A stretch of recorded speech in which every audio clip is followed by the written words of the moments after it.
Assalamualaikum Sobat Arsip, kembali lagi dengan berbagai macam soal arsip pada adik pertama, yang mana kali ini kita membahas tentang pengelolaan arsip statis, yaitu materi P3K atau SKB CPNS 2025.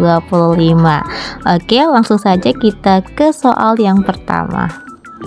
Soal pertama di sini, tahapan pertama dalam pengelolaan arsip statis adalah A. Akuisisi arsip, B. Preservasi arsip, C. Akses arsip, D. Pengolahan arsip statis, atau E. Alih media arsip.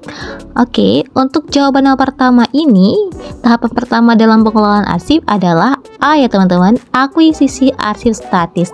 Nah, di sini terdapat 4 tahapan dalam pengelolaan arsip statis, yaitu tahapan pertama akuisisi arsip statis, yang kedua pengolahan arsip statis, yang ketiga preservasi arsip statis, dan tahapan terakhir akses arsip statis teman-teman. Baik, sebelum kita lanjut ke soal nomor 2, kita harus tahu dulu nih teman-teman, apakah itu akuisisi arsip statis? Nah, berdasarkan Undang-Undang Nomor 43 Tahun 2009, akuisisi arsip statis itu proses penambahan khazanah arsip statis pada lembaga kearsipan yang dilaksanakan melalui kegiatan penyerahan arsip statis dan hak pengelolaannya dari pencipta arsip kepada lembaga kearsipan. Atau akuisisi itu sendiri adalah pengumpulan atau pengoleksian arsip kepada lembaga arsip ya teman-teman.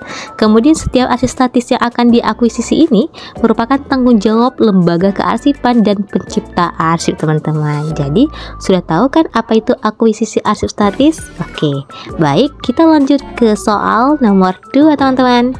Soal nomor 2 teman-teman, apakah yang dimaksud dengan preservasi arsip?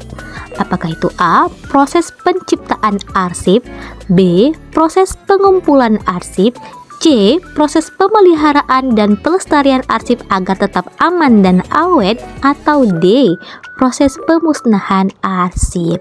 Jawaban untuk nomor 2 sendiri adalah C ya teman-teman, yaitu proses pemeliharaan arsip agar tetap aman dan awet teman-teman. Preservasi arsip ini dapat dilakukan dengan 2 cara teman-teman. Yang pertama ada preventif, yang kedua ada kuratif. Preventif ini condong kepada arsip-arsip yang sudah rusak, jadi kita memperbaikinya. Sedangkan kuratif ini kita mencegah, yang mana agar arsip itu tidak cepat rusak teman-teman. Jadi antara preventif ini dan kuratif ini berbeda ya teman-teman. Oke, contohnya di preventif ini kita memperbaiki arsip yang sudah rusak, atau di sini ada menggunakan tinta yang tahan lama. Sedangkan kuratif ini upaya untuk mencegah kerusakan arsip. Kemudian ada upaya untuk menciptakan arsip yang baru dan upaya untuk memusnahkan arsip teman-teman.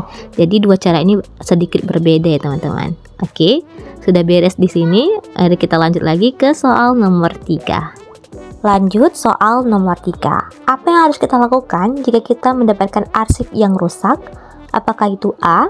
Mencari cara untuk memperbaiki arsip yang rusak, B. Membuang arsip yang rusak, C. Menyimpan arsip yang rusak di tempat yang aman, ataukah D. Tidak melakukan tindakan apapun teman-teman. Maka untuk jawaban pada soal nomor 3 ini adalah A ya teman-teman, mencari cara untuk memperbaiki arsip yang rusak. Memperbaiki arsip itu sendiri dapat kita lakukan dengan proses restorasi. Tujuannya di sini mengembalikan arsip ke kondisi yang lebih baik dan mencegah kerusakan arsip lebih lanjut. Terdapat beberapa tahapan dalam proses restorasi arsip ini. Yang pertama ada pemilihan, pemotretan, penomoran, pembersihan, penentuan metode restorasi yang kita gunakan nanti, dan yang terakhir perbaikan fisik. Dan ternyata teman-teman, kerusakan arsip itu memiliki beberapa faktor.